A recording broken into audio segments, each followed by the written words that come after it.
ഇന്ന് നമ്മൾ പഠിക്കുന്നത് 6ാം ക്ലാസ്സിലെ രണ്ടാമത്തെ പാഠമാണ്. ഇന്ന് നമ്മൾ പഠിക്കാനായിട്ട് പോകുന്നത് 6ാം ക്ലാസ്സിലെ രണ്ടാമത്തെ പാഠം medieval India, society, resource and trade. Medieval India, society, resource and trade എന്നുള്ള ഭാഗമാണ് നമ്മൾ പഠിക്കാനായിട്ട് പോകുന്നത്. അതിൽ ആദ്യം നമ്മൾ പഠിക്കുന്നത് മധ്യകാല ഇന്ത്യ, സമൂഹം, വിഭവം, വിനിമയം എന്നുള്ള ഭാഗമാണ്.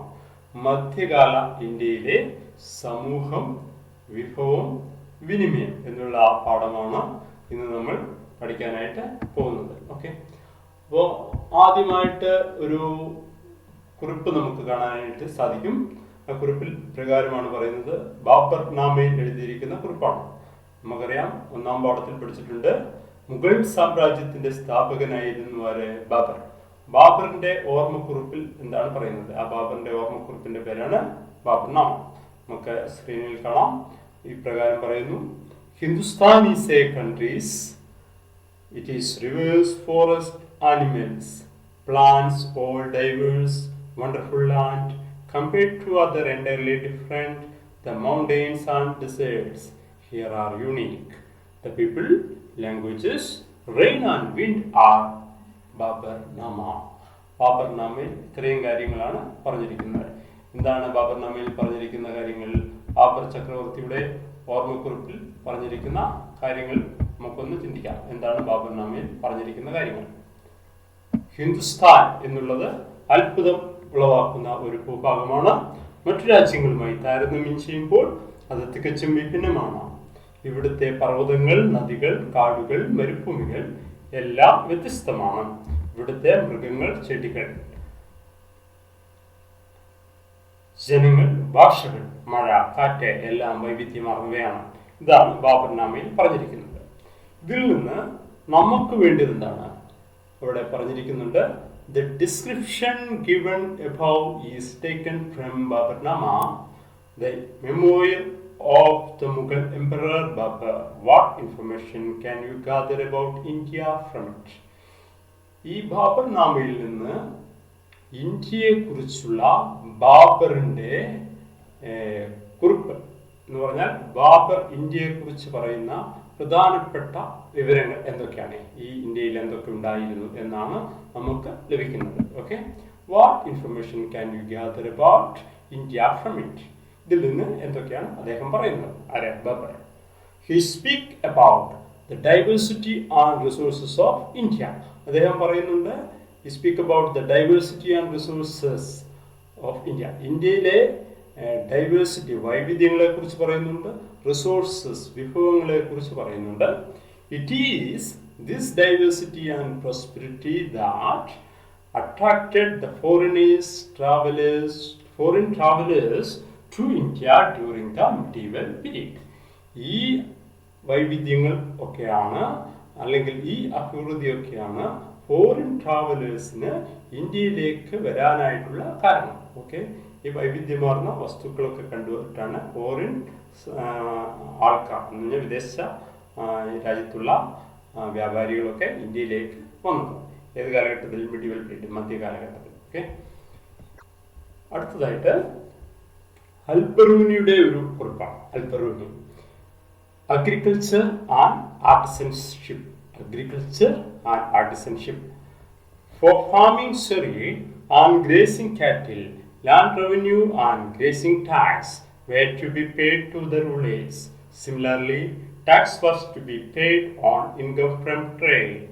1/6 of the income was to be spent for the protection of the country.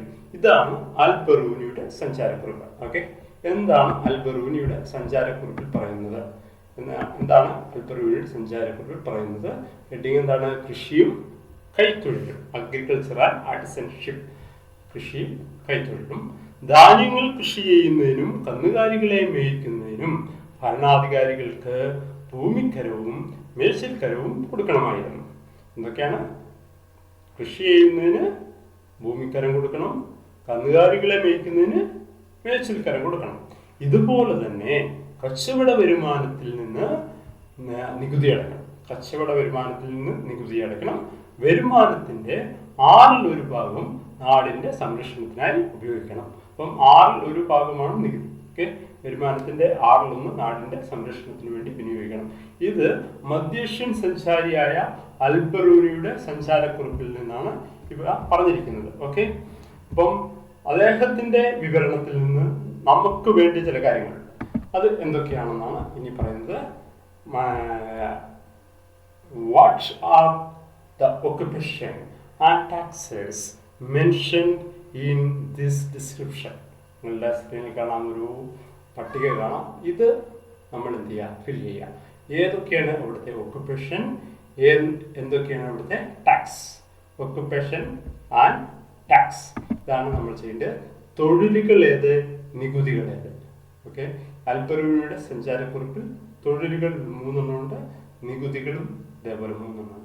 ഏതൊക്കെയാണ് തൊഴിലുകൾ, നികുതികൾ? നമ്മൾ പറഞ്ഞു തൊഴിലുകൾ ഏതൊക്കെയാണ്? 3 തൊഴിലുകൾ പറഞ്ഞിട്ടുണ്ട്, 3 നികുതികൾ പറഞ്ഞിട്ടുണ്ട്. ഏതൊക്കെയാണെന്ന് നിങ്ങളൊന്ന് ആലോചിച്ച് നോക്കുക. ഒന്നാമതായിട്ട് ഫാമിംഗ്, അല്ലേ, കൃഷി. കൃഷിയുടെ ടാക്സാണ് ലാൻഡ് റവന്യൂ. ഓക്കെ, ഗ്രേസിംഗ് കാറ്റിൽ ആൻഡ് ഗ്രേസിംഗ് ടാക്സ്. കന്നുകാലി വളർത്തലിനുള്ള നികുതി, ഗ്രേസിംഗ് ടാക്സ്. അടുത്ത ട്രേഡ്, വരുമാനം. കച്ചവടക്കാർക്കുള്ളതാണ് ട്രേഡ്, അവരുടെ തൊഴിലാണ് വരുമാനം, അതിൻ്റെ ടാക്സാണ് ട്രേഡ് ടാക്സ്. ഓക്കെ, വരുമാന നികുതി. അപ്പോൾ ഒന്നാമത് പറഞ്ഞു ഫാമിംഗ്, കൃഷിയുടെ നികുതി, ലാൻഡ് റവന്യൂ, ഭൂമിക്കരം. രണ്ടാമതായിട്ട് കന്നുകാലി മേയ്ക്കൽ, ഗ്രേസിംഗ് കാറ്റിലിൻ്റേത്, ഗ്രേസിംഗ് ടാക്സ്, മേച്ചിൽ കരം. മൂന്നാമത്തേത് ട്രേഡിൻ്റേത്, ട്രേഡ് ടാക്സ്. ഓക്കെ, വ്യാപാരത്തിൻ്റെ വരുമാന നികുതി. ഇത്രയാണ് നമുക്ക് മനസ്സിലാക്കാനായിട്ട് സാധിക്കുന്നത്. ഇവിടെ കൃഷി ചെയ്തിരുന്ന കാര്യങ്ങളെ കുറിച്ച് കുറച്ച് പറഞ്ഞിട്ടുണ്ട്. അവിടുത്തെ അഗ്രികൾച്ചർ റിസോഴ്സസിനെ കുറിച്ച് cotton, cereals, pulses, indigo, sugar cane, ഇതൊക്കെയാണ്. പരുത്തിയുണ്ട്, പയറുവർഗ്ഗങ്ങളുണ്ട്, നീലമുണ്ട്, കരിമ്പുണ്ട്.